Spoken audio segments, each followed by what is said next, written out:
Mən gecələr kədər əkib, qəm əkib, gündüzləri gülüş biçən adamam.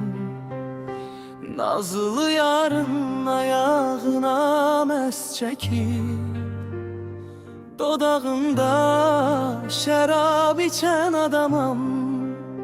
Mən gecələr kədər əkib, qəm əkib, gündüzləri gülüş biçən adamam.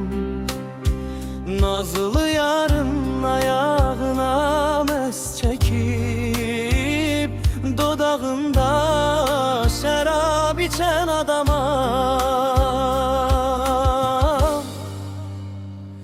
Təpədən dırnağa günaham günah, mən axdan günaha keçən adamam. Günahlar içində yolunu azan, qaranlıq yolları seçən adamam. Təpədən dırnağa günaham günah, mən axdan günaha keçən adamam. Günahlar içində yolunu azan, qaranlıq yolları seçən adamam. Mən gecələr kədər əkib, qəm əkib, gündüzləri gülüş biçən adamam.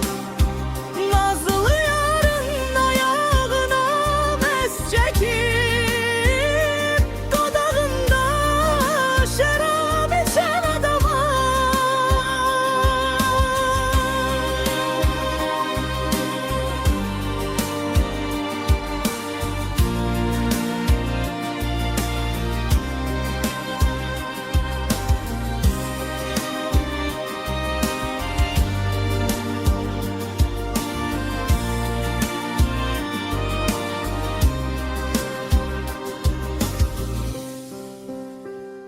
günah bulaqların suyundan içib, sevgisi uğruna canından keçib.